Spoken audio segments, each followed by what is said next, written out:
Greetings, members, one and all of the Salivation Nation, the precious commodity no one is talking about until now, and it's not silver or gold. Let's explore.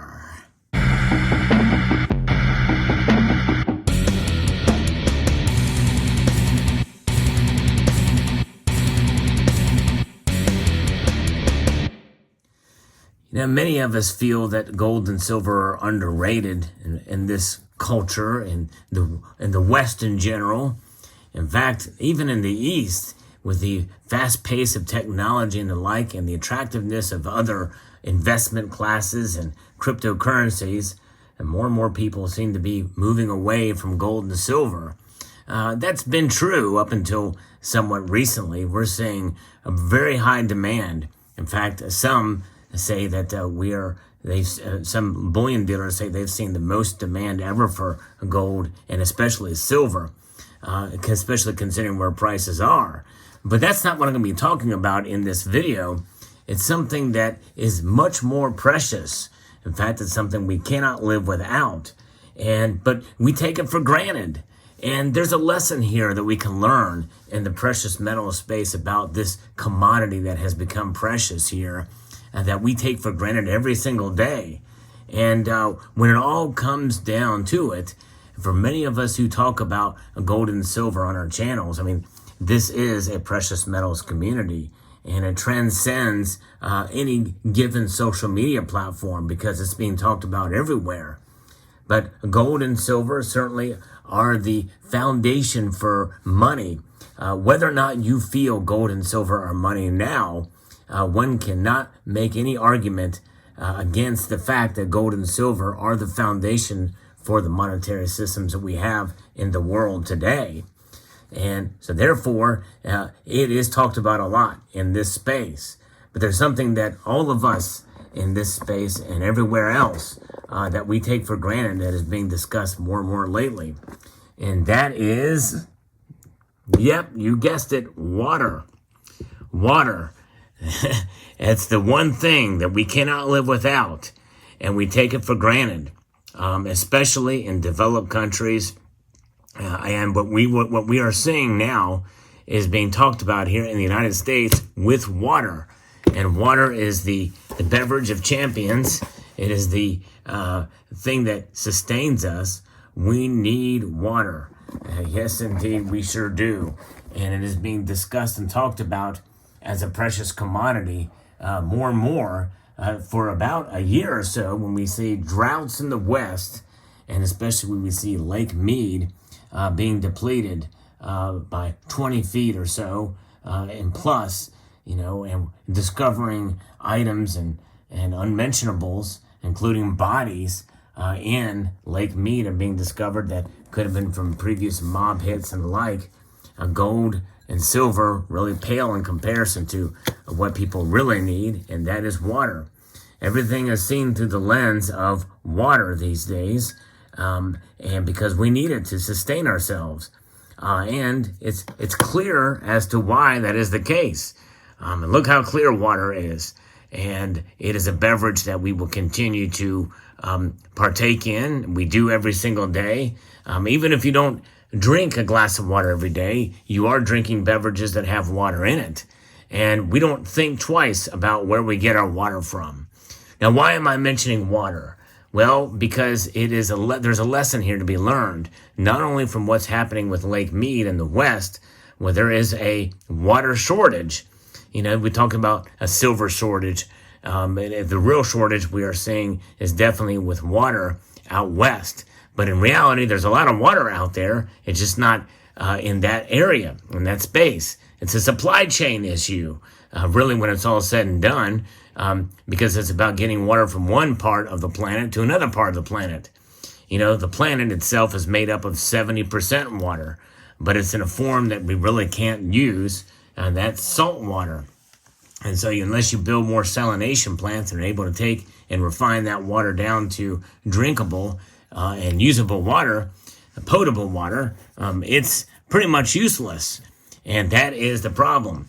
And of course, with silver and gold, we can make similar analogies there, because silver, there's a lot of it in the ground. There's a lot of gold in the ground, although getting it, and there's also a lot of gold and silver in the oceans as well. But it's getting it out is a very difficult problem. Very difficult problem. So that is sort of the comparable analogy here. But what I'm going to talk about now is a crisis where water has become a precious commodity, and that is in Jackson, Mississippi, here in the United States. There is massive flooding, and it's caused an issue with an already strained water system in Jackson, Mississippi. Before these floods started, it was an issue. It was a public works issue there. And now there is no usable water, not just no drinkable water, but they can't even use it for showers or to flush their toilet. So therefore, they need to get some water. So what's happening is their bottled water is being distributed by the government and by other institutions and groups, and so they are in dire need of resources, mainly water, to be able to survive really out there. And that's what's happening. So pray for the people of Mississippi and Jackson and everybody that's experiencing these floods right now. And so what is causing the floods? Well, it's a flood of water. So it's amazing. The thing that is participating in a problem, making it worse, is the very cure that they need. They need water. Water causes a problem, and water is the solution to the problem. I don't know what kind of analogy we can make to that, to precious metals, but nonetheless, water has become a commodity, and it's clear, clean water. Silver and gold, in the form that you see here, is pure. All the silver and gold that you see here is at least 3 nines fine, silver and gold. So the lesson we can take from this is that, we do need water in order to survive. This is the most important thing. If there's ever a scenario where it comes down to it, like one could very well make a cogent argument that it's an SHTF scenario there in Jackson, Mississippi. Where the value of water has just skyrocketed. It's in dire need, and they're running out. Even with the bottled water that's being handed out, they are running out of that as well. And so what would you pay? How many ounces of silver would you pay for a couple of gallons of water? I don't know. It'd be very interesting to find out. But nonetheless, it's being talked about because it is in dire need. And the same thing could happen with gold and silver. Now, especially silver, because gold is indeed, by its very nature, it is a metal that is treasured. So gold being treasured means that people really, for the most part, understand that have it and hold it. It's treasured, so therefore its price may drop somewhat, but it's not going to be as rapid and as fall as silver will be, because silver is viewed more and more as a commodity. And because of that, and because of the lack of demand, at least in the immediate to medium term time frame, silver is really not that desirable right now. It's reflected in part by the price, and now obviously you can make an argument that the price is being suppressed and there's manipulation going on. We know there's manipulation going on, but is there really price suppression? Some make an argument that there is, and that's why the price is low. But where is the real demand in the industrial sector? That is the thing that will make or break silver right now. It's all about industry more so than as a precious metal, as a monetary metal. It's really not seen that way, and that's reflected by the gold to silver ratio. It keeps widening. That widening of the gold to silver ratio is what is leading to a depressed silver price, because it's seen more as that commodity. And so therefore, it leaves us to wonder, when will people start talking about silver as a precious commodity again? And I believe its time will come. I really do. I am, and for those of you who think that I'm negative on silver all the time, well, this is an example of a video where I'm actually very much optimistic about silver. because the Silver Institute and other organizations, I think most people can come to a consensus and agree, no matter what your bias is, that silver is needed in the industry and it will be used more and more in industry, not only because of the mandates from places like California that say by 2035 you will not be able to buy an ICE, that's an internal combustion engine automobile. No more of those, which means you'll need to buy electric vehicles, which will require more silver. Higher demand for silver already in California. There is, it is a requirement that any houses above a certain square footage that are built brand new must have solar panels. That's going to be increased demand for silver. You are seeing more and more just in the free market, in the open market, where people are where they're going to be demanding more silver in the coming years because of the photovoltaics. And of course, there is other areas where silver is needed for electronics and the like. And so if we see an increase in demand because of maybe a stimulated economy in one form or another, whether it be by the government or by the private sector, you are going to see this demand for silver pick up, which means that they're going to need to mine more, and probably that will affect the price. Now, I'm not one of those that believe it's going to go to the moon, but I do believe that increased demand for silver, for one way or another, is coming in due course, and that will cause the price to go up, and it will start to be seen, again, not only rise because of its industrial factor, but also I believe that as well, more and more people will stack it and hold it back as a monetary metal, as a savings vehicle, and maybe even to recapture its crown as a hedge against economic instability, and dare I say it, maybe even inflation.